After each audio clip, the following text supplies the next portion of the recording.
2026년 우리 신년주일 첫 주일 예배 때 저희들이 이렇게 모여서 하나님 앞에 예배로 영광을 돌립니다. 오늘 말씀이 여러분에게 생명의 말씀이 되기를 바랍니다.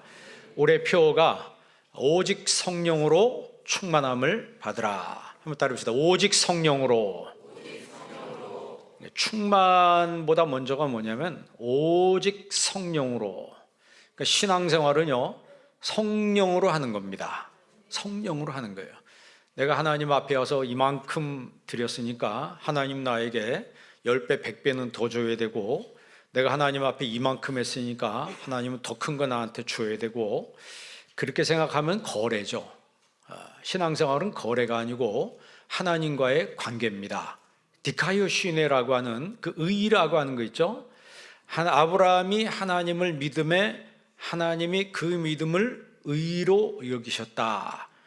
이 디카이오시네라고 하는 의라고 하는 것은 하나님과 나와 올바른 관계예요. 올바른 관계. 그러면 우리가 하나님과의 관계 속에서 잊지 말아야 될 것은 요한 3서 2절 말씀처럼 사랑하는 자여 내 영혼이 잘됨과 같이, 두 번째는 범사가 잘되고, 세 번째는 강건, 건강입니다. 건강하기를 원하노라. 이게 신앙의 순서입니다. 신앙의 원리예요. 그러면 사랑하는 자여, 다 우리가 사랑받는 사람들인데 내 영혼이 잘됨과 같이. 그러면 영혼이 잘 되는 게 뭐냐?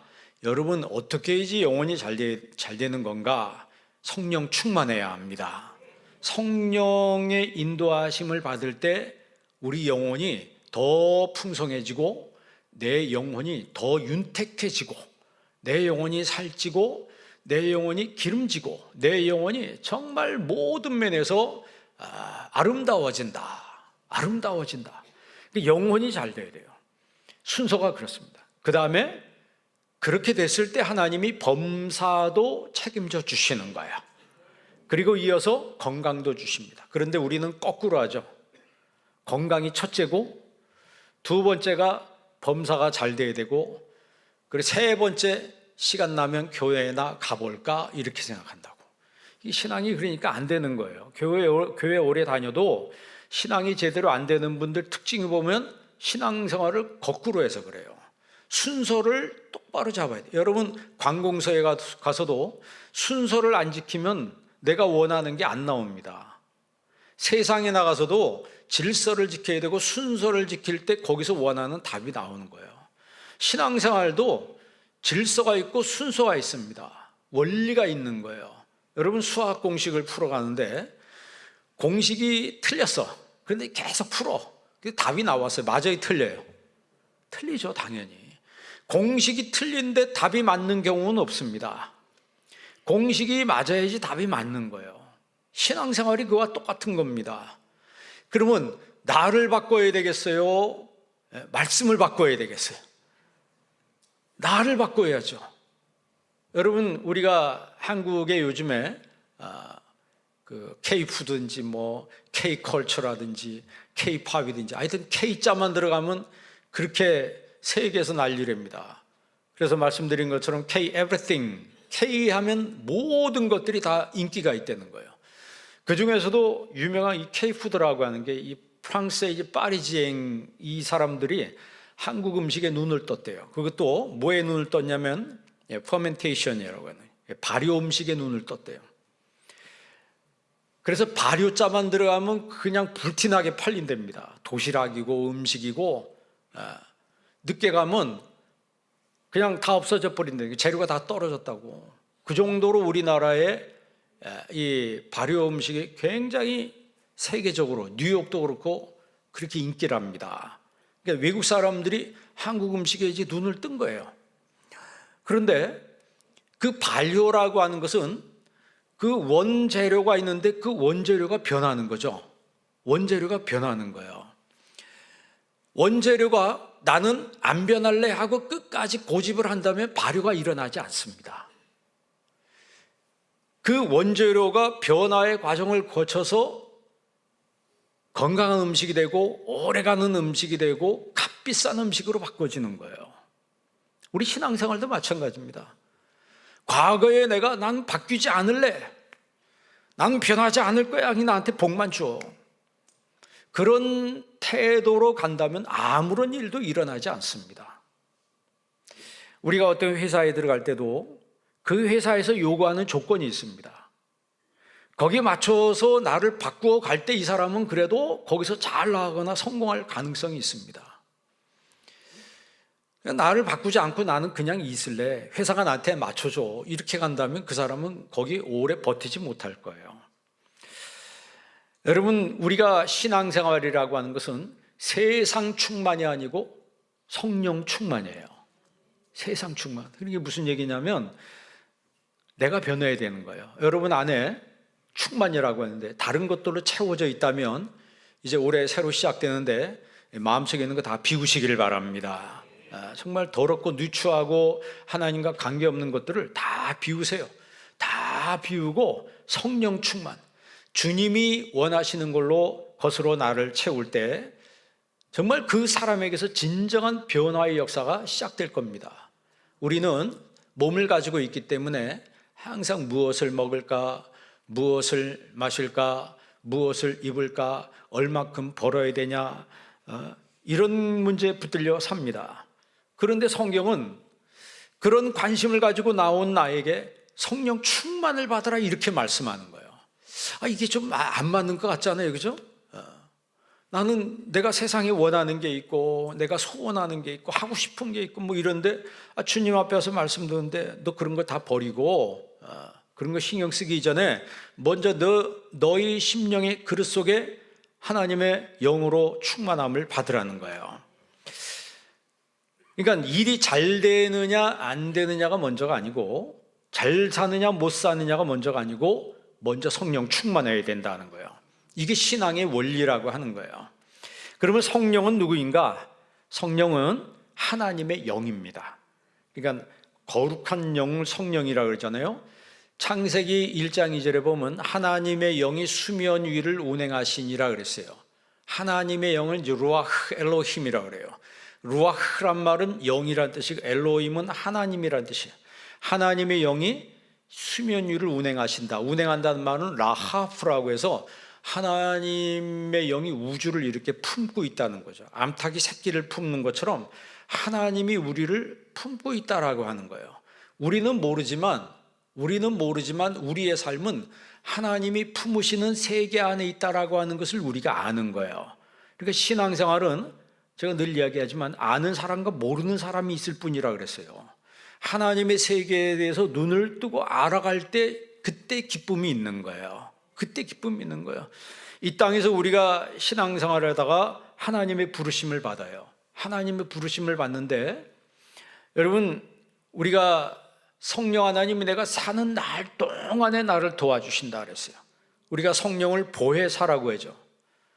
예수님이 이 땅에 계실 때 제자들에게 내가 갈 것이다, 이 세상을 떠날 것이다, 떠나가면 내가 또 다른 보혜사, 나하고 똑같은 보혜사, 그것을 알로스라고 그랬어요. 헤테로스가 아닌. 그러니까 알로스라고 하는 것은 동일 본질, 헤테로스라고 하는 것은 유사 본질.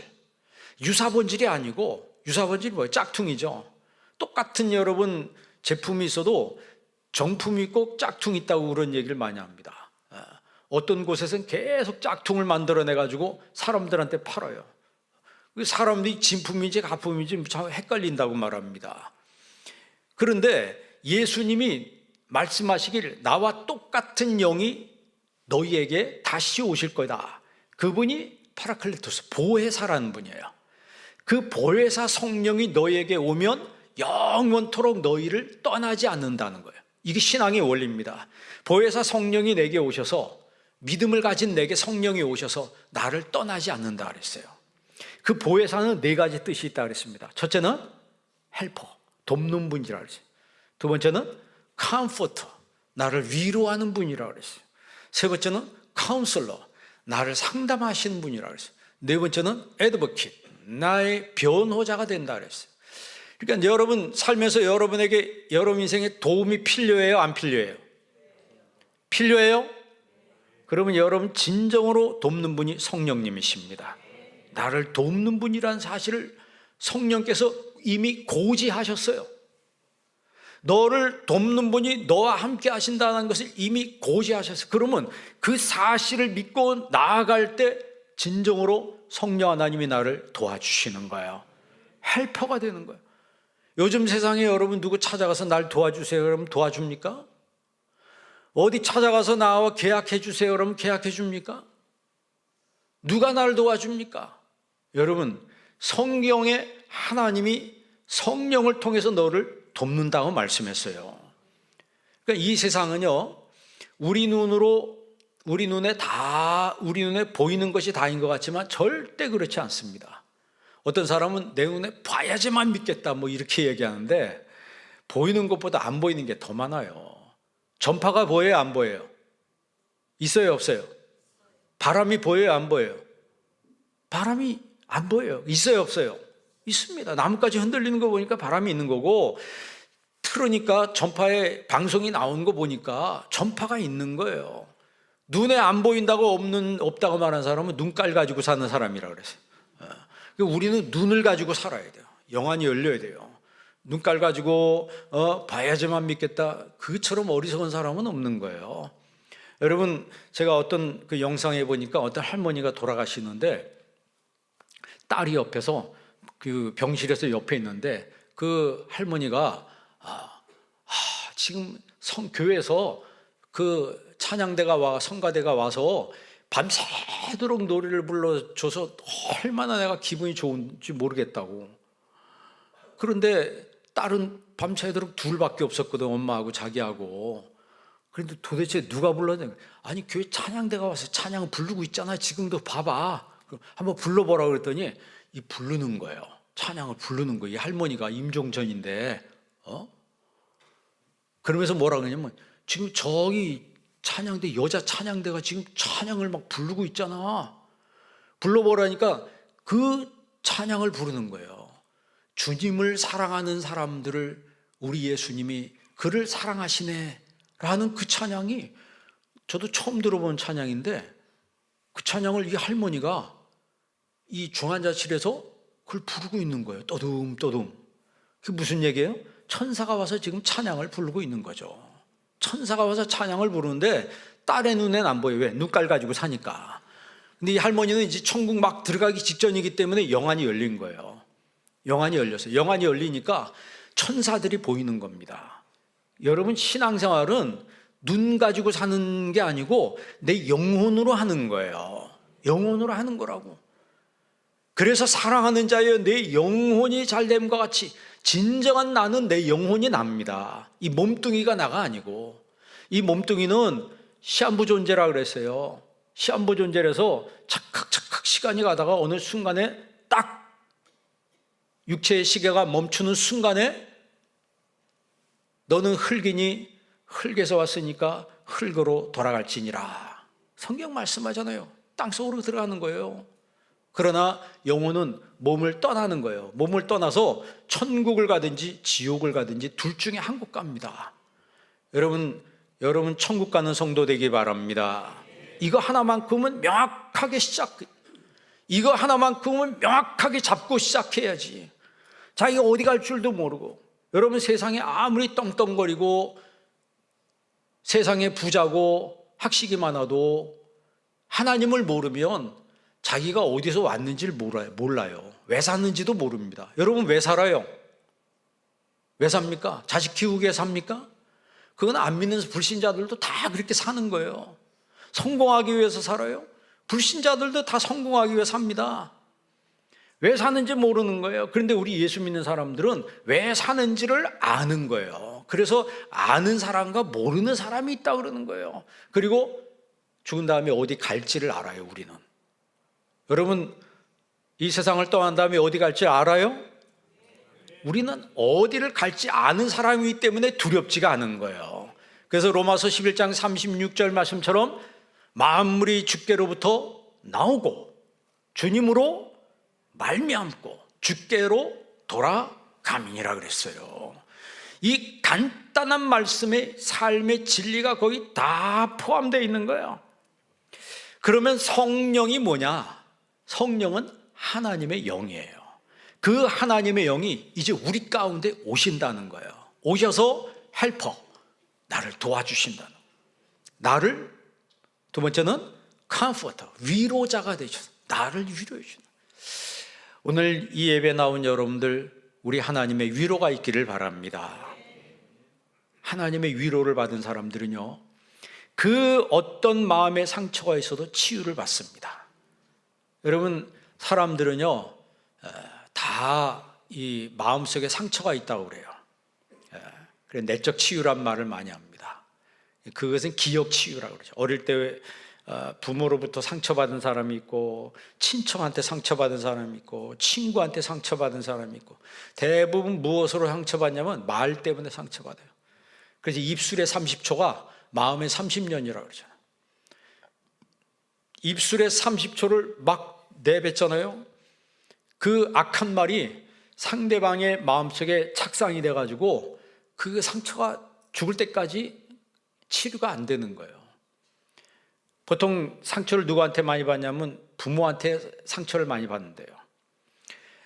그러면 아버지가 만약에 술 취해가지고 막 애들 두들기고 막 이런 가정들이 있습니다. 엮이는 가정들이 있는데, 거기서 자란 아이는요, 성장하면서 나는 절대 우리 아빠처럼 되지 않을 거야, 이렇게 생각하고 자란답니다. 그러다가 결혼해서 그 아빠 나이가 됐을 때 자기도 모르게 똑같이 따라한대요. 술을 먹게 되고 집에서 난동을 부리고 이런 일이 벌어지는 거예요. 악순환이 반복된다 그러죠.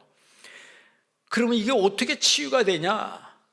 여러분, 세상 것으로는 치유가 안 돼요. 약 먹는다고 치유되는 것도 아니고, 어디 가서 누구한테 강의 듣는다고 치료가 되는 것도 아니고, 정말 치유는요, 우리 주님이 치료해 주시는 거예요. 성령님께서 위로하실 때 나를 이렇게 만져주십니다. 내 영혼을 마사지를 해주시는 거예요. 내 영혼을 마사지. 여러분, 옛날에 할머니들이 이렇게 배 아플 때, 아이고 우리 손자 뭐 이렇게 얘기하면서 배를 이렇게 만져주면 이상하게 그게 나요. 성령님께서 오셔서 나를 이렇게 안아주시고 나를 마사지해 주시고 나를 위로해 주신다는 거죠. 그러면 정말 힘들었던 것들이 주님 앞에 와서 나도 모르게 예배할 동안에 주님의 나를 안아주시는 걸 내가 느끼게 됩니다. 알게 돼요. 왜? 사람은 영적인 존재이기 때문에. 그게 여러분, 성령님이 위로하시는 거예요. 나를 위로할 때 좀 전까지 죽고 싶다 생각했는데 그 생각이 싹 사라지는 거예요. 조금 전까지 나 죽을 것 같아, 안 될 것 같아 이러는데 희망이 막 속에서 풀풀 올라오는 거예요. 뭔가 될 것 같은 느낌이 들고 확신이 막 생기고 한다고. 왜 그런 줄 아세요? 성령께서 위로하는 그 역사가 있기 때문에 그런 거예요. 세 번째는요, 카운슬러라고 그러죠. 성령께서 나를 상담해 주는 거예요. 여러분, 누구한테가 상담할 수 있겠어요? 누구한테 상담할 수 있겠어요? 주님 앞에 와서 여러분 기도할 때 주님이 그에게 상담하시는 거예요. 다시 말하면 주님께서 해결할 수 있도록 나에게 지혜를 주신다라고 하는 거죠. 지혜를 주시는 거예요. 그리고 주님이 나를 변호해 주신다 그래서 성령께서 우리가 나중에 천국 갔을 때 내가 어떻게 살은 것을, 내가 어떻게 예수님 믿는 것을 옆에서 성령께서 변호해 주시는 거예요. 이 사람이 그렇게 하나님을 잘 믿었다고, 신실하게 믿었다고, 많은 시험 가운데 있었지만 흔들림이 없이 하나님을 잘 믿었다고. 그래서 내 사랑하는 자들아, 견고하며 흔들리지 말며 항상 주의 일에 더욱 힘쓰는 자들이 되라. 이는 너희 수고가 주 안에서 헛되지 않는 줄 알미니라. 한번 따라해보자. 내 수고가 헛되지 않습니다. 내 신앙이 헛되지 않습니다. 그것을 알게 하신 분이 성령님이세요. 그 알게 하신 분이 성령님이세요. 그래서 여러분, 성령은 인격입니다. 사도행전 5장에 보면 아나니아 삽비라 사건 나오잖아요. 아나니아 삽비라가 하나님 앞에 땅 바친다고 해놓고 땅 팔고 나니까 생각이 바뀌어서 절반만 바쳤어요. 그랬더니 베드로가 아나니아에게 뭐라 그래요? 아나니아야, 어찌하여 사탄이 내 마음에 가득하여 내가 성령을 속이고, 내가 어찌하여 사탄이 내 마음에 가득하여. 그러니까 우리는 그릇이라 그랬잖아요. 우리 사람은요, 질그릇입니다. 질그릇인데 아나니아는 그 질그릇 속에 사탄이 가득하다는 거예요. 그리고 어떤 사람은 성령 충만하다는 것은 성령이 가득하고, 어떤 사람은 사탄이 가득한 거예요. 사람이 달라요. 그러면서 뭐라고 얘기했냐면 내가 성령을 속이고 그랬어요. 그 말은 여러분, 속인다는 것은 인격 대 인격이 있을 때 서로 속이고 하는 거지, 인격체가 아닌 곳에는 우리가 무슨 말을 해도 뭐 속인다 이런 말을 쓸 수가 없는 거예요. 그런데 내가 성령을 속이고 이렇게 말한 것은 성령은 인격체라고 하는 거예요.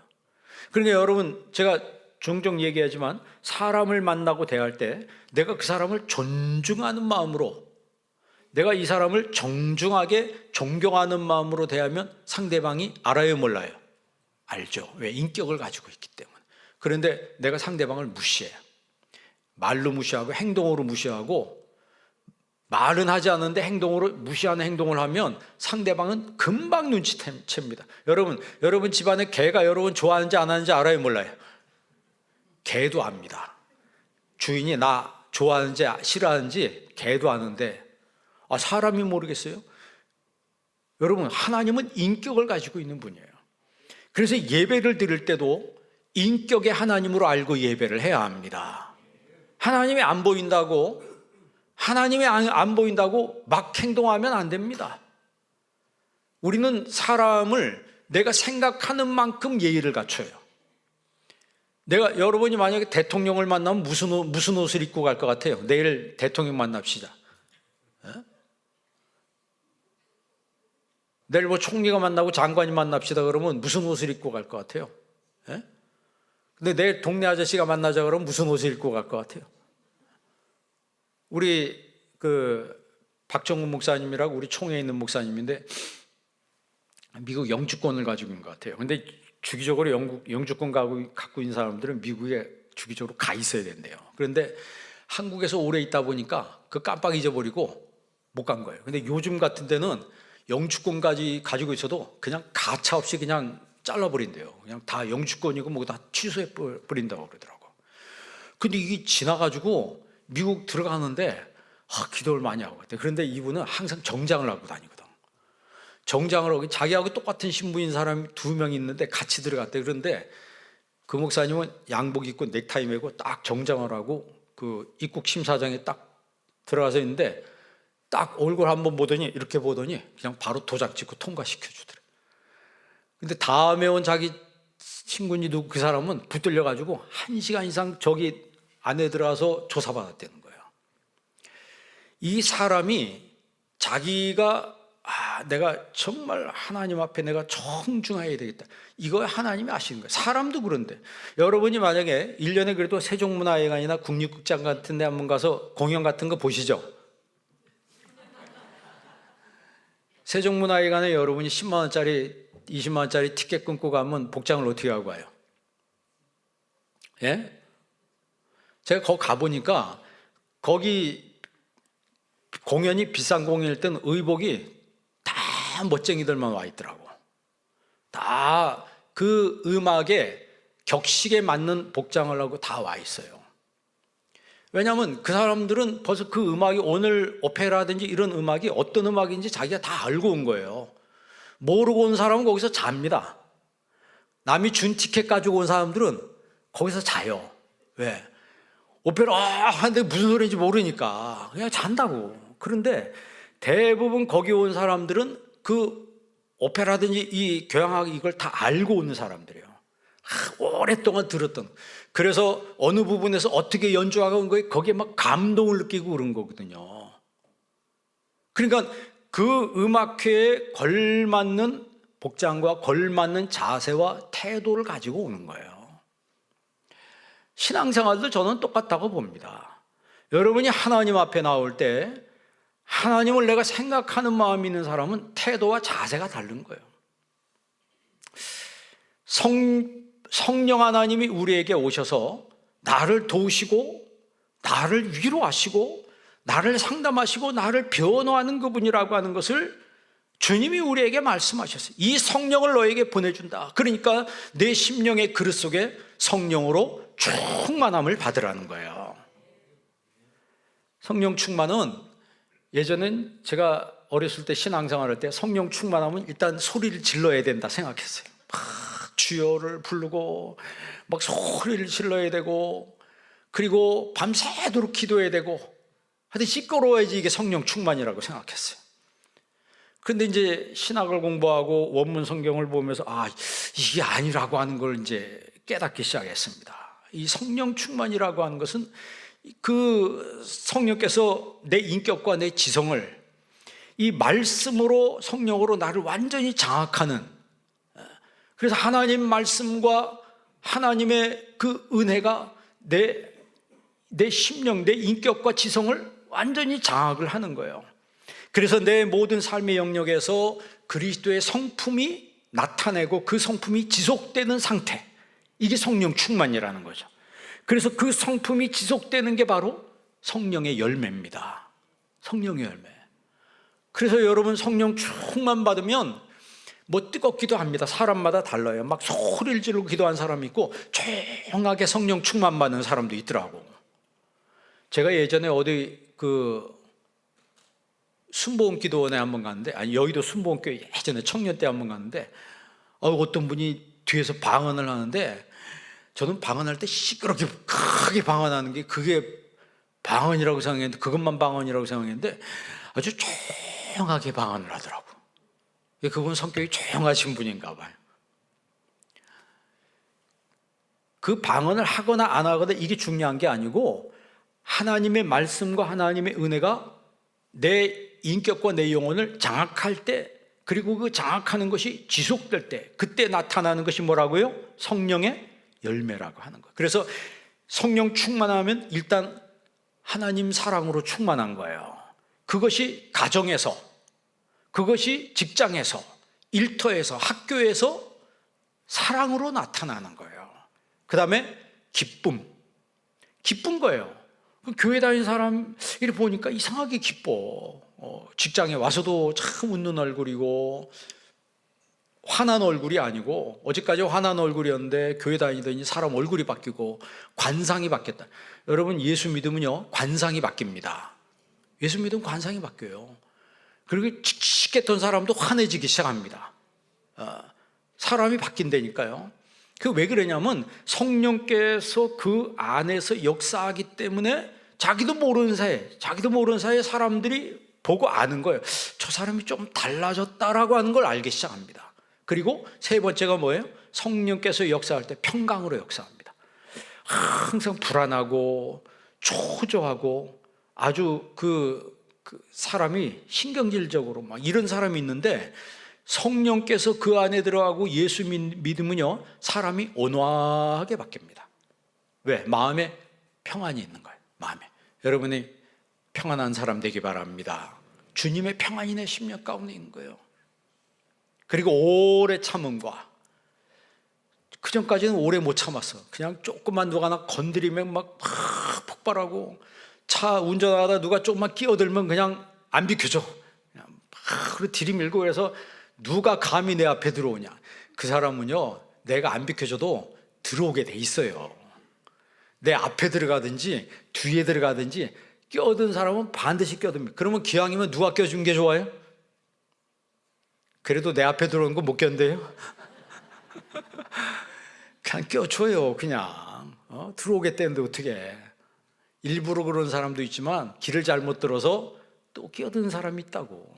그럼 그냥 껴주세요. 그냥 브레이크 밟고 앞에 널찍하게 이렇게 여유 있게 대줘요. 그러면 그 사람이 고마워합니다.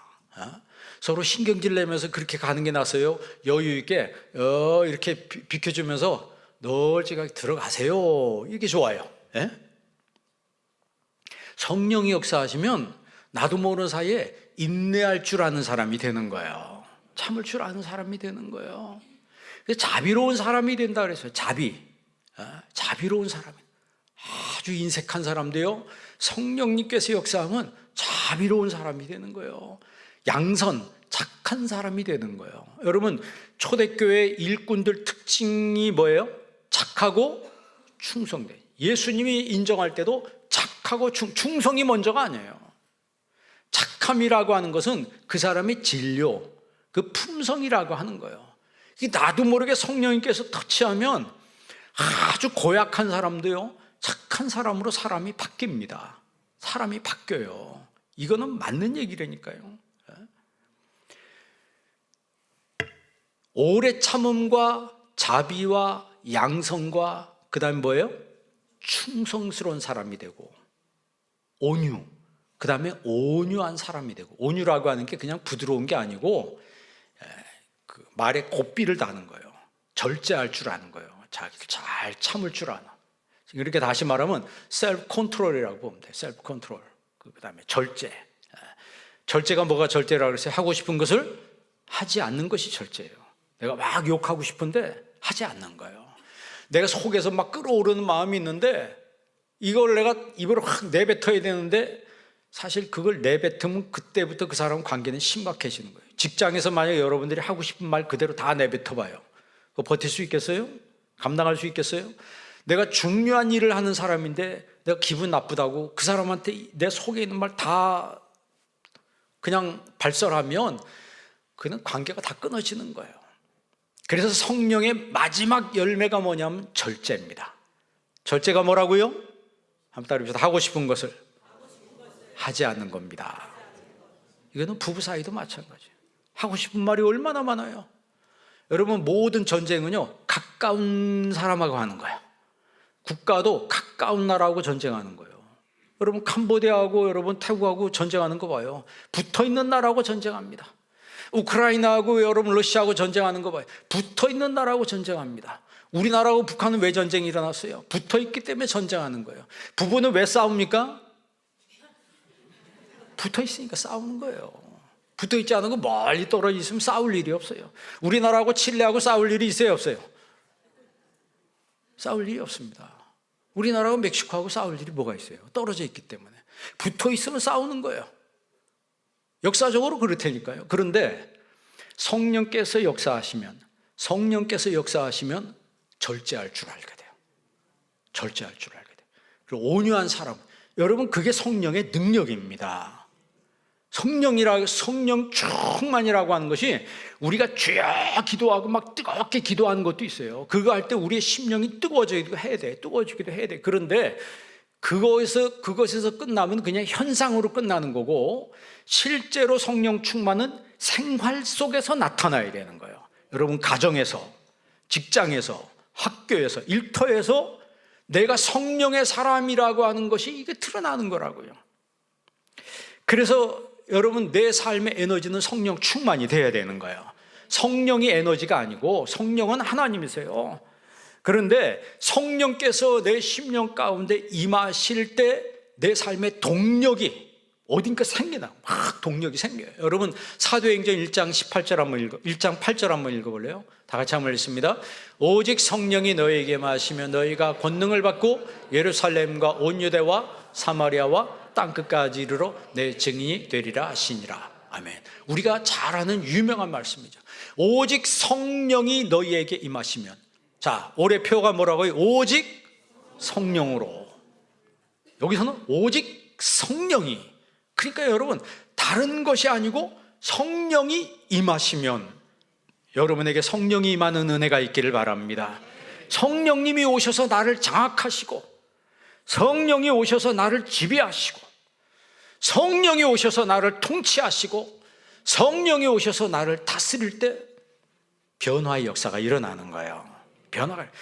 성령이 임하시면 권능을 받는다 그랬잖아요. 이 권능이란 말을 헬라말로 디나미스라고 그랬어요.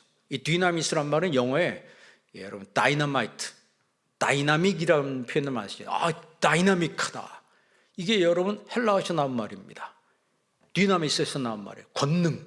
그 다이너마이트, 뭐예요? 폭발하는 거죠. 그게 뭐냐면 영향을 끼친다는 거예요. 여기서 여러분 다이너마이트가 여기서 한 이만한 묶음이 여기서 빵 터졌어. 그럼 어떻게 될 것 같아요? 저 끝에 있는 분 살아있을 것 같아요. 살 수도 있어요. 근데 일단 고막이 터질 거예요. 그리고 몸에 큰 데미지 입을 겁니다. 그리고 이 주변 사람 다 죽을 거예요. 그 뭐냐면 그 다이너마이트의 영향력 때문에 그래요. 똑같이 너희가 권능을 받는다 이 말은 이런 다이너마이트 같은 그런 영향력이 나한테 있다는 거예요. 그래서 이 사람이 터지는데 어디서 터지냐면 직장에서 터지는 거야. 다 죽인다는 게 아니고 그렇게 사랑의 영향력을 끼치는, 사랑의 원자탄이라고 그러잖아요. 사랑으로 터지는 거, 가정에서 사랑으로 터지는 거예요. 기쁨으로, 평강으로, 오래 참음으로 거기서 주변 사람들한테 영향력을 끼치니까 그게 전도가 되는 겁니다. 여러분 생각해 보세요. 교회 다니면서 인색하고, 교회 다니면서 깍쟁이같이 행동하고, 아주 교회 다니면서 욕 잘하고 거짓말 잘하고 이런 사람이 여러분 교회 가서 예수 믿으세요 이러면 누가 믿겠어요? 너나 믿으라 그러지. 그런 사람이 만약 그렇게 행동하면서 전도하면 그게 전도가 되겠냐 이 말이에요. 그런데 내가 예수 믿으란 소리 안 해도 성령의 열매가 내 심령 가운데서 나타나기 시작하면 예수 향기 풍기면은 자연스럽게 전도가 되는 거예요.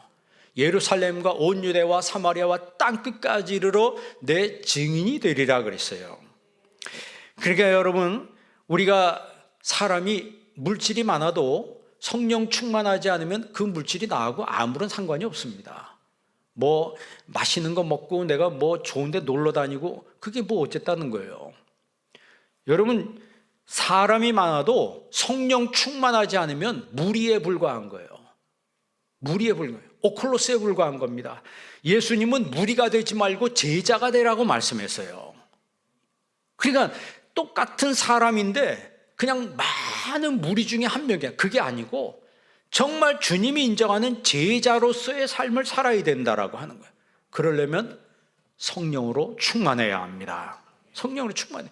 사도행전 2장에 성령께서 오순절 성령이 임하잖아요. 마가다락방에 그들이 막 뜨거워졌어요. 그 전까지는 두려워서 떨고 숨어 있었습니다. 그런데 성령 받은 이후에는 담대해졌어요. 담대해져서 막 예수의 이름을 이야기합니다. 베드로가 담대하게 이야기합니다. 그때 유대인들이 그 베드로를 보고 저 사람이 두려워 떨고 막 부인했던 사람인데 저렇게 어디서 저런 배짱이 생겼나. 그리고 저 사람 원래 배움이 없는 사람인데 불황부식한 사람인데 아그람마타 그러잖아. 아그람마타. 그를 모르는 사람인데 저 사람이 저런 지식이 도대체 어디서 나온 건가? 여러분 성령 충만하면 하나님이 지혜도 주시는 거예요. 하나님이 지혜도 주세요. 여러분 제가 늘 얘기하지만 지혜가 오면요 지혜가 없으면 금도 돌로 만들고 지혜가 있으면 돌도 금으로 만드는 거예요. 요즘에 여러분 제가 그 얘기했잖아요. 그 일론 머스크라는 사람이 그 얘기하더라고. 대학 나오면 실업되는 거예요. 왜냐하면 우리가 학교에서 배운 지식은 AI가 1초에 끝내버린다고 그랬잖아요. 1초에 끝내버려. 아니 4년 동안 다니면 열심히 공부했는데요. 그것도 중요하지. 그런데 그럼 이제 AI가 다 끝내버린대. 이제 필요한 게 뭐냐면 창의력이 필요하다는 거예요. 창의력이 필요하다. 그게 성경에서 말하는 지혜입니다. 성경에서 말하는 지혜. 그러니까 전혀 다른 사람이 생각하지 못하는 걸 생각해내는 거예요. 뭐 지금 뭐 배터리 가지고 뭐 한다고 그러는데 핵융합해 가지고 태양열 이용해서 우주에서 그걸 만들어 가지고 지상으로 공급해 버린다는 거예요. 그게 가능할지 모르지만 지금 그런 얘기를 하고 있어요. 몇 년 안에 그런 일들이 이루어진다는 거예요. 그럼 기존에 가지고 있던 것들이 뭐가 되는 거냐 이 말이에요. 성경에서 말하는 건 지혜를 이야기하고 있어요. 여러분 성경에 보면 요셉도 그렇고 다윗도 그렇고 하나님의 지혜가 오니까 하나님의 지혜가 오니까 하나님 앞에 참 무릎을 꿇는 거예요. 하나님 앞에 무릎을 꿇을 때 하나님이 그 사람의 지혜를 주시고 그 사람이 형통하도록 하나님이 인도해 주시더라는 얘기예요. 여러분 대표적으로 다윗하고 사울을 보세요. 다윗하고 사울을 보세요. 차이점이 뭡니까? 둘 다 성공했어요. 둘 다 성공해서 왕의 자리까지 올라갔어요. 그런데 사울은 왕위에 딱 올라가서 어떻게 했어요? 하면서 자기가 잘나서 자기가 여기까지 올라온 것처럼 행동했습니다. 그러니까 하나님 그를 버렸다 그랬어요. 그런데 다윗은요 자기가 왕이 되고 나서 성경에 뭐라고 얘기합니까? 기도할 때 주여 내가 무엇이관데 나로 하여금 여기까지 이르게 하셨나이까? 그런 고백을 해요. 내가 무엇이간데 여기까지 이르게 하셨나이까? 그 초심으로 돌아가서, 그 아드폰테스라고 그러죠. 원점에서 시작하라. 원점으로 돌아가라. 그게 여러분 한번 따라합시다. 아드폰테스. 집에 가서 스마트폰을 한번 찾아보세요. 아드폰테스가 뭐냐? 원점으로 돌아가라. 원점에서 시작하자. 성경으로 다시 돌아가서, 여러분 옛날에 뜨거웠던 신앙 가지고 있는 사람들은 원점으로 돌아가서 다시 시작하시기를 바랍니다. 2026년 시작이 됐어요. 여러분 원점에서 시작하시기를 바랍니다. 나는 아무것도 모릅니다. 여기서 시작하는 사람은 가능성이 있어요. 내가 이것도 알고 저것도 알고 경험도 많고, 이런 분은 참 힘들어. 하나님 보실 때도 힘들어. 너 아는 게 너무 많아서 내가 힘들다. 하나님이 웃으신다 그랬잖아요. 하나님 웃으신다 그랬잖아요.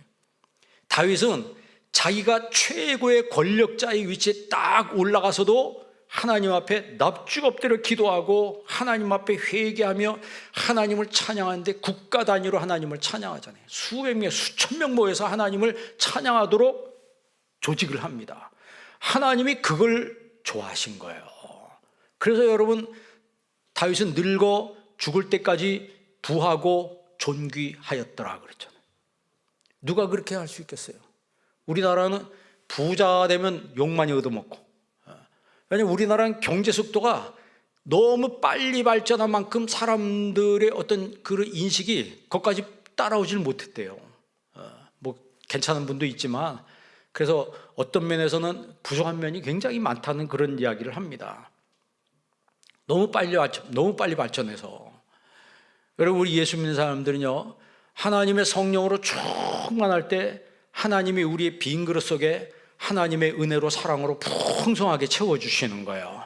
이 채워진 사람들은 나는 뭐예요? 기본적으로 만족합니다. 여기서 시작하는 겁니다.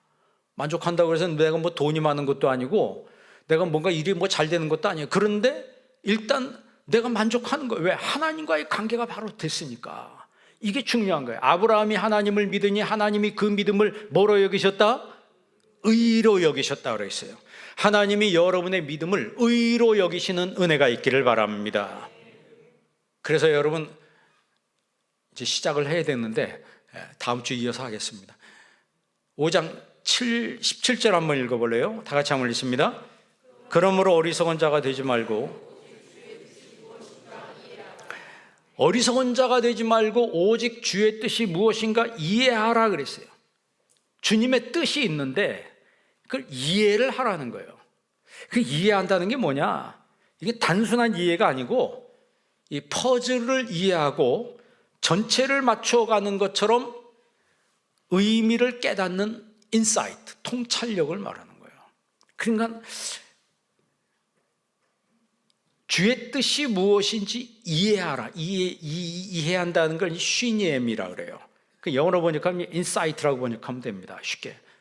하나님이 나로 하여금 통찰력을 주신다라고 하는, 꿰뚫어보는 능력을 주시는 거예요. 여러분, 똑같은 사물을 본다고 해서, 여러분 그 로댕의 작품 있죠? 생각하는 사람. 그 돌을 깨기 시작할 때 사람들은 뭐 하는 짓이냐고 그랬죠. 그런데 로댕은 그 돌에서 뭘 봤다고 그랬어요? 그 사람을 생각하는 그 사람, 그 안에서 그 형상을 보고 돌을 깨기 시작하는 거예요. 그러니까 불후의 명장이 나오는 거 아닙니까? 똑같습니다.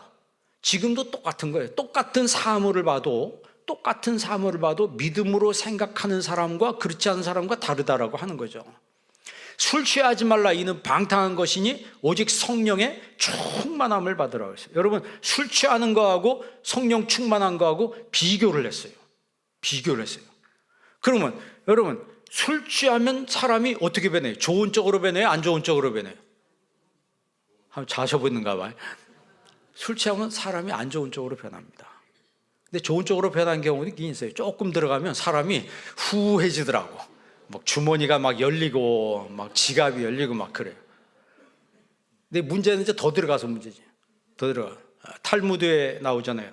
술이 처음에 들어가면 양처럼 됐다가 조금 더 들어가면 사자처럼 됐다가 그러다 더 들어가면 원숭이처럼 됐다가 더 들어가면 돼지처럼 된다. 자기가 쌓아놓고 거기에 자기가 주저앉는 거예요.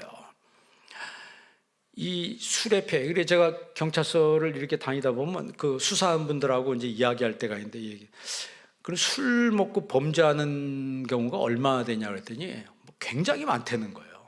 근데 우리나라 법은 술 먹고 범죄를 하면 좀 봐준다네. 심신미약 상태에서 했기 때문에 오히려 더 강하게 처벌해야지 그걸 안 먹을 텐데, 그 심신미약 상태라고 했기 때문에 처벌 강도를 좀 판결할 때 좀 약하게 해준다고. 그러니까 그런 범죄가 더 일어나는지도 모르겠어요. 그러니까 술 안 먹으면 일어나지 않을 문제가 술이 들어가서 문제가 일어난다는 거죠. 그러니까 술이 들어가면 사람이 안 좋은 쪽으로 변해. 그런데 성령이 들어가면 사람이 좋은 쪽으로 변한다는 거예요. 아까 얘기한 것처럼 성령의 열매. 성령의 열매는 인격의 열매입니다. 이게 이기가 아니고 이타로 나타나요. 이기가 아니고 이타로 나타납니다. 그래서 임마누엘 레비나스가 말한 것처럼 시인은 타자의 얼굴을 통하여 우리에게 말을 건네신다 그랬어요.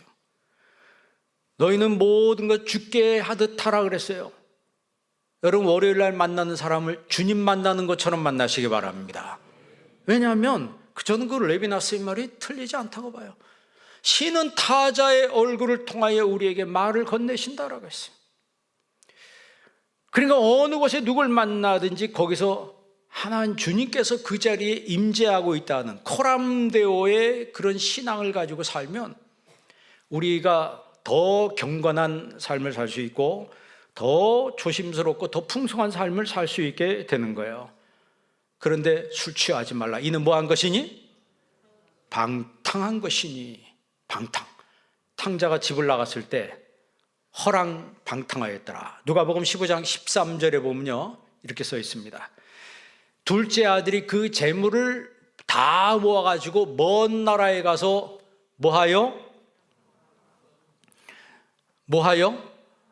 허랑방탕하여. 아소토스라고 하는데 명사로 아소티아라고 그래요. 이 방탕하다는 거죠. 그래서 재물을 다 낭비했다 그랬습니다.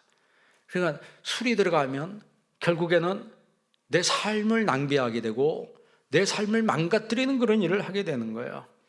그런데 성령 충만하면 좋은 쪽으로 변합니다. 긍정적으로 변하고 아름다운 쪽으로, 영적으로 변합니다. 술이 취하면 죄의 다스림을 받지만 성령 충만하면 하나님의 다스림을 받아요. 하나님이 나를 다스리고 나를 붙잡을 때는 나를 망가뜨리기 위해서 붙잡는 게 아니고 나를 축복하기 위해서 붙잡는 거예요. 여러분 올 한 해 동안 성령 충만하시기 바랍니다. 옆 사람한테 인사합시다. 성령 충만하시기 바랍니다. 성령 충만하세요. 왜? 우리는 그릇이니까. 여러분 질그릇 속에 하나님의 영이, 하나님의 성령이 충만하게 임해서 2026년 한 해 동안 풍성한 삶을 사는 여러분 되길 주의 이름으로 축원합니다. 기도하겠습니다. 하나님 아버지 감사합니다. 오늘 26년 첫 주 첫 예배로 하나님 앞에 영광 돌리게 하심을 감사합니다. 새해가 시작됐는데 기도하오니 오직 성령으로 충만한 삶을 사는 저희들 되게 도와 주옵소서. 예수님의 이름으로 기도합니다. 아멘.